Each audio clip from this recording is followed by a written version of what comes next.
Welcome to Nifty 50 stock analysis series episode number 1, जहां हम हर हफ्ते एक एक करके इंडिया की टॉप कंपनीज को टेक्निकल और फंडामेंटल दोनों व्यू से डिसेक्ट करेंगे।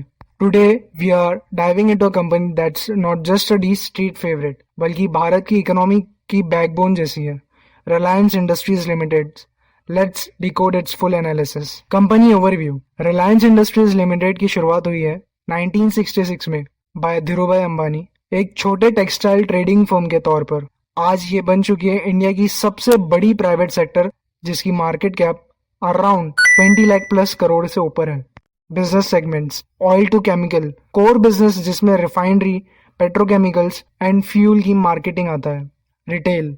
रिलायंस रिटेल, जो ग्रोसरीज से लेकर इलेक्ट्रॉनिक्स और फैशन तक सब बेचती है। Digital services. Jio platforms, India का सबसे बड़ा टेलीकॉम और digital ecosystem. New energy initiatives, solar, hydrogen और बैटरी टेक में massive expansion. Currently Mukesh Ambani इसके चेयरमैन और अराउंड 3.8 लाख प्लस एम्प्लॉयज हैं।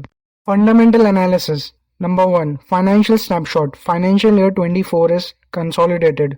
Metric value interpretation. Revenue 10.5 lakh crore, highest है among Indian companies, and EBITDA is 1.5 lakh crore. Strong operating profit. Net profit is 75,000 crore. Solid bottom line. And earning per share is 110 rupees, increasing steadily.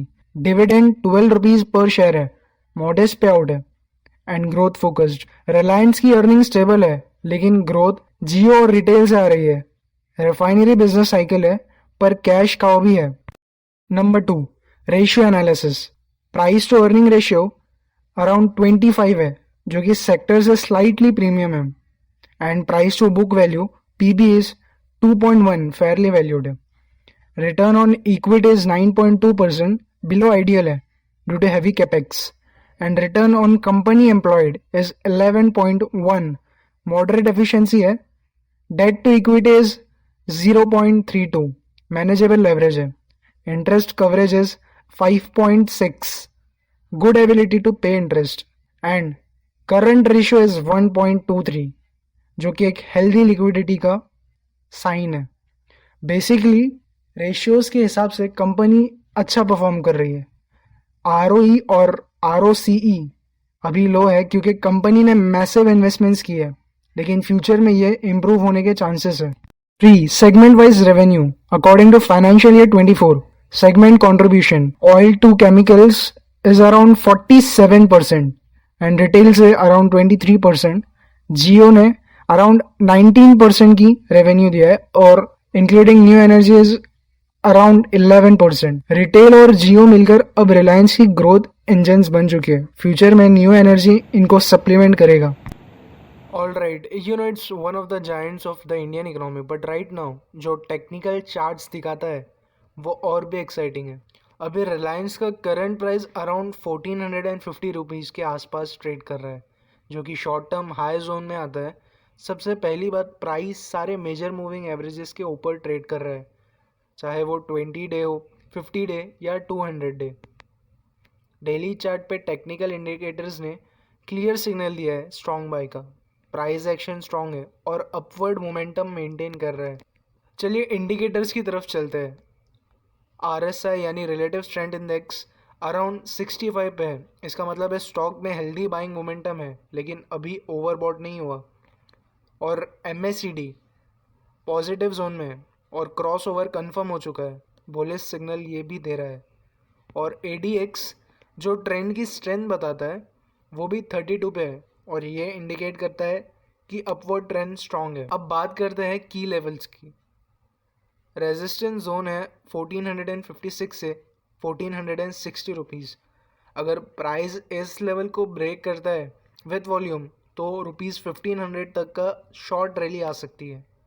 नीचे का strong support है 1377। तो अगर market थोड़ा correction ले आए तो ये लेवल्स अच्छा बेस बन सकता है। शॉर्ट टर्म ट्रेडर्स के लिए स्टॉप लॉस 1430 के आसपास रखना सेफ होगा। अब आते हैं सेंटीमेंट और मार्केट बस पर। गोल्डमैन सैक्स ने रिलायंस को एपेक कन्विक्शंस लिस्ट में डाला है। उनका कहना है कि एबिटा रिकवरी, जियो के ग्रोथ और रिफाइनिंग मार्जिन से स्टॉक और स्ट्रॉन्ग होगा। सिटी रिसर्च ने स्टॉक में अराउंड 12% अपसाइड का पोटेंशियल बताया है। सेम जेपी मॉर्गन का टारगेट 1568 है, उनका व्यू भी बुलिश है due to strong commodity cycle. तो ओवरऑल इंस्टीट्यूशनल सेंटीमेंट भी रिलायंस के फेवर में ही है।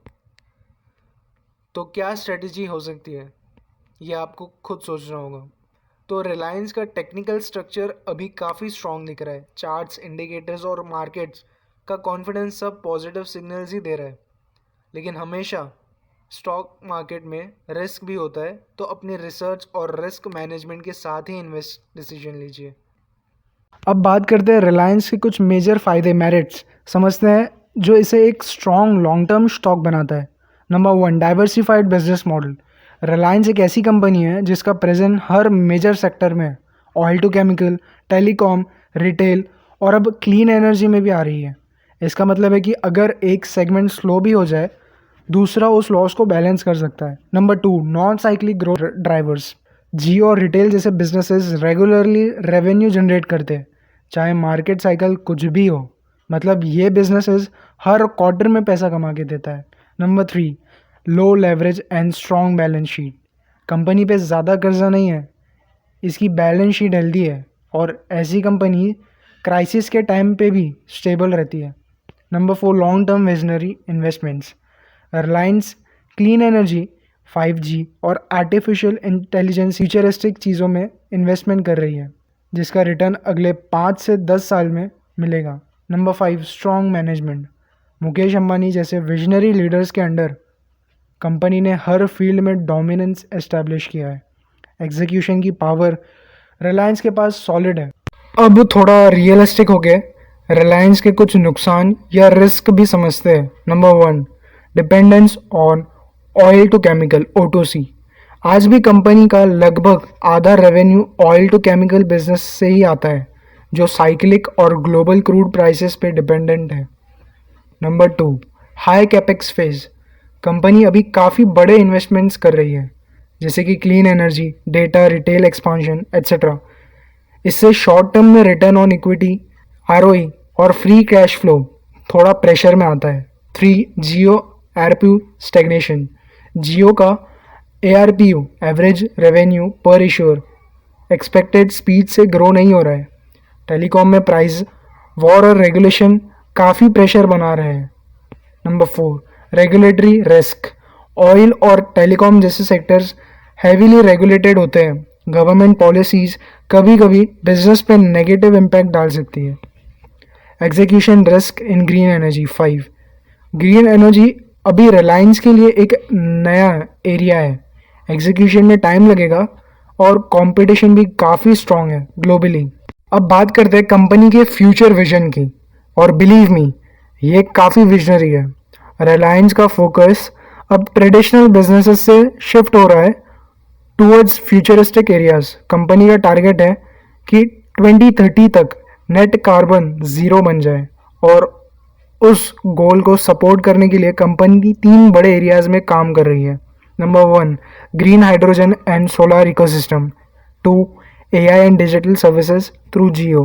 3, retail integration through omni channel strategy.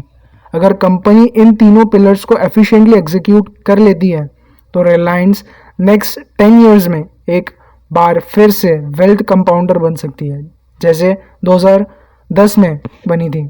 मेरी ओपिनियन में रिलायंस एक कोर पोर्टफोलियो स्टॉक है, स्पेशली अगर आप conservative to moderate risk investor हो। तो फ्रेंड्स, ये था रिलायंस इंडस्ट्री का डिटेल और रियल एनालिसिस, जिसमें हमने कवर किया fundamental, technical, risk, growth plans, सब कुछ। आपको वीडियो कैसा लगा कमेंट्स में बताइए, और नेक्स्ट स्टॉक एनालिसिस आप किस कंपनी का देखना चाहते हैं वो भी कमेंट में लिखिए। और हाँ, लाइक, शेयर एंड सब्सक्राइब, क्योंकि अगला एपिसोड होगा एक और निफ्टी 50 स्टॉक का धमाकेदार breakdown. See you in the next video. Till then keep growing yourself.